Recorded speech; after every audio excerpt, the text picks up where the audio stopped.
Yebo, uyaphila baba uKakashe. Sikhona Mbovu njani? Yebo, niyaphila baba uKakashe. Hayi Sikhona baba. Baba uKakashe. Yes, siye sakuthinta ngemuva yokuthi kade sinengxoxo esaba nayo kuthangi la no baba uMavava Sikhakhane kanye noNkomgodoli. Kepha ke izolo sathola esinye isivakashi ubaba uThomas Getsemane oye wenza ama accusation against uGeneral Nhlanhla Mkhwanazi umkhuzi wamaphoyisa kwisifundazwe sakwaZulu Natal negama lakho liye lathinteka ukuthi ubukhona uyingxenye yomhlangano owabakhona wase ethi kwaba nokuhlukumezeka nokungenzi kahle okwabakhona besicela nje ukuzwa iside lakho phambi kokuba singe abeni ethinta abashayeli ne-customer service kwenzakalani lapho ethi wahlukumezeka khona into enjalo yaziyo ethinta association ethinta ubaba uGetsemane nobaba uMkhwanazi nawo ukhona kwenze kanje Mbovu ubaba uMkhwanazi wangifonela kwaku10 uma engifonela wase ecela ukuthi ngilethe uGetsemane no association wase Dolphin Coast head office yamaphoyisa eThekwini ngo12 o'clock ngaqala ke ngayo uGetsemane ngamfonela wathi uzobe ekhona ngase ngiphinda futhi ngithinta usihlalo weDolphin Coast ngamtshela ukuthi sicela ukuthi afike nekomiti lakhe lapha ya headquarters yamaphoyisa ngo12 o'clock then ke sabe ke sesisuka ke sonke ngamfika ke mina uGetsemane esefikile lapha ya wase emva kwalokho kodwa wayesapake ngale ngaphesheya ngase City Lodge mina ngase ngipaka ngehla ngaya la reception area ngamlinda khona wathi mayephuma nje emotweni yakhe wayephuma ekhuluma nocingo ilapho ke athi mayefika eduze kwami ngathola ukuthi ukhuluma namaphoyisa lawa athi ayese kwakhe wagcina ke nginikeza ucingo lakhe iphoyisa langibuza ukuthi ngubani ngazisho wabuza ukuthi sikuphi ngasho washo ukuthi mina ngase ngimfonelile kuMkhwanazi ngamtshela ukuthi sesikhona sinoGetsemane but owayengakafiki kwaku usihlalo weDolphin Coast then ke wabeke iphoyisa ke leli elika Getsemane libeka phansi ucingo then ke sanyuka ke sino Getsemane sa joina undashinga uGeneral Mhlongo then bafika nabo ke olokhuzane olephalo usihlalo wase Dolphin Coast sanyuka saya kwi-boardroom la sasohlangana khona no General Mkhwanazi so waqala umhlangano yes yeah okay kwasho ukuthi uGeneral Mkhwanazi wayengekahlale isikhathi eside ngoba into ayenza ukuthi agcizelele indaba ka12 wayeshilo ukuthi uzophuthuma une flight kufuna la ibambe ngo1 ngempela ke sawubamba umhlangano kodwa umyalezo ayezowudlulisa kuGetsemane neDolphin Coast wakwazi ukudlulisa wase ushiya kumhlangano wahamba washiya namaphoyisa lawa ayiwa introduce kuthini then bese kuthi ke sewuphelile kumhlangano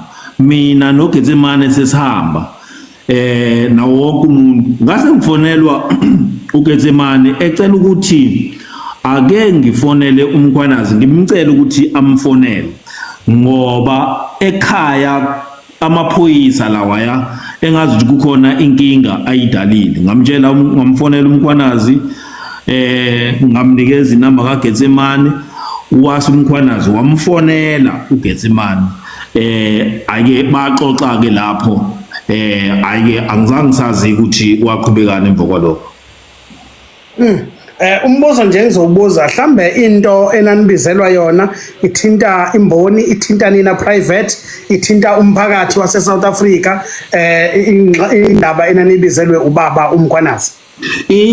Kune construction eyenzeka lapha ya eBhalithu ekwatholakala ukuthi kunesikhalazo sabagibeli ekuyibona bekhalaze baqale bakhalaza uMkhwanazi ngokusho koMkhwanazi emhlanganweni uthi wabesetshela uBrigadier Mhlongo ukuthi uGeneral Mhlongo ukuthi akadile nalolu daba kodwa ngeke ngalela langa uthi yena usengenelela ngoba wayesethole i-call even e-ofisini lika president ukuthi kusaqhubeka ukuhlukumezeka kwabantu lapha ya abantu bamatekisi babadiliza emavenini uma beya emsebenzini kwasetholakala ukuthi uGetsemane ke la engena khona bathi abantu badilizwa inkampani kaGetsemane kodwa uma echaza usihlalo weDolphin Coast uthi inkampani isukimile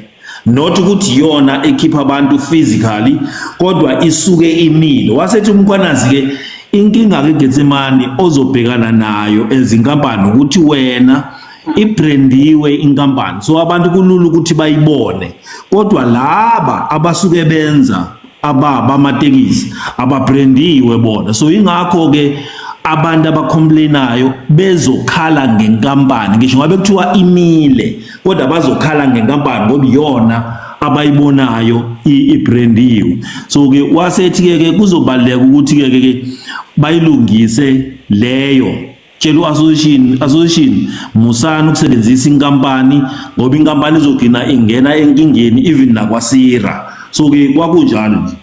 Wow, siyabonga kakhulu baba uGagashe ngaleyo ngcaciso. Kuphinde kwavela indaba yokuhlangana ko-association abathathu lapha ya eNanda ngaphansi kobuholi bakhe ubaba uThomas Getsemane. Nina njengomkhandlu wamatekisi wemboni ayikho inkinga ekhona lapho ushilo wathi bekukhona nabameli abebemele bona bobathathu o-association akukho kube inkinga.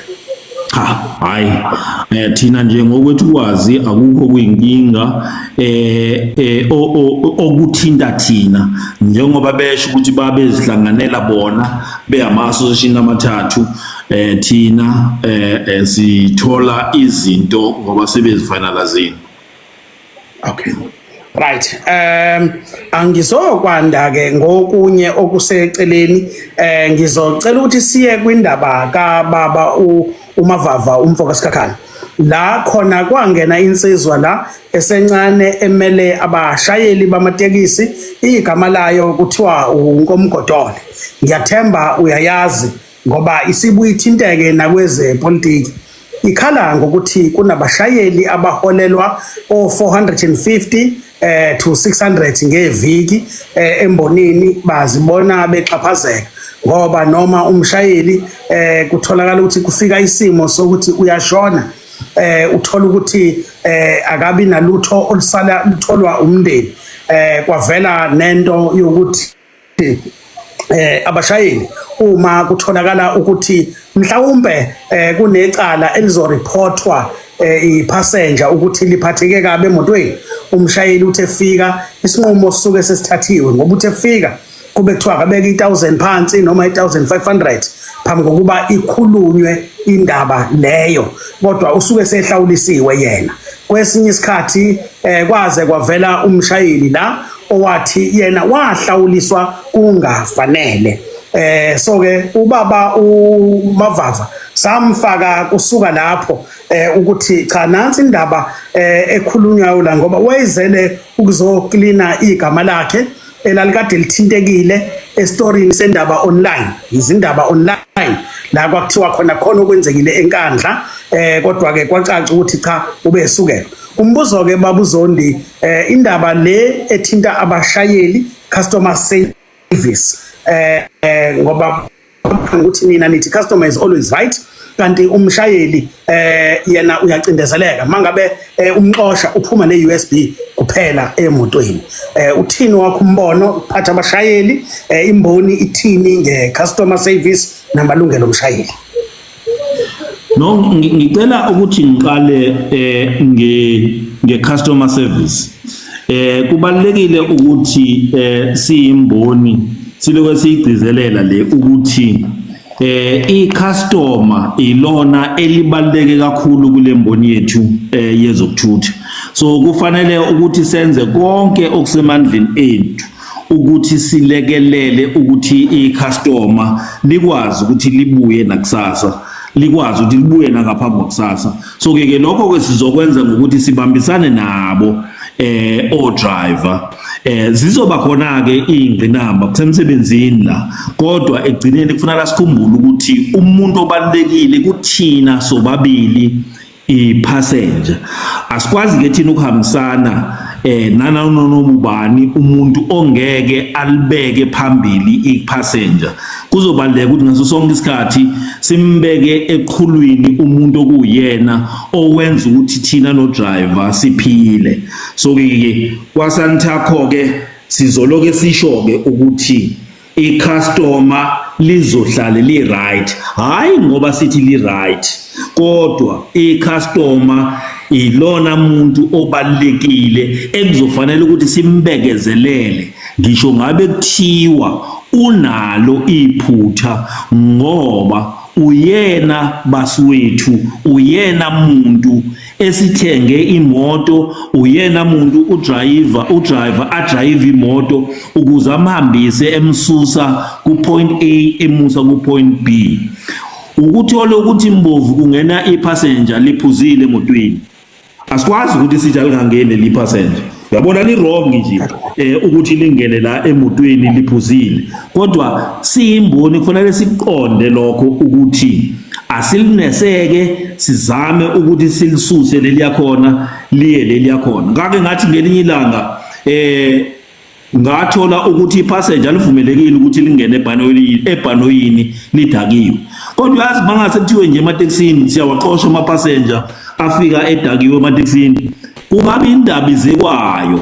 Kodwa kufanele sibekezeleleke leyo nto, yize emabhanoyini engavumelekile ukuthi angene edakiwe, thina lana abobasi bethu kufanele sizame ukuthi silekelele ukuthi siphile nabo bakwazi ukuthi baqhubeke basapothe imboni yamatekisi.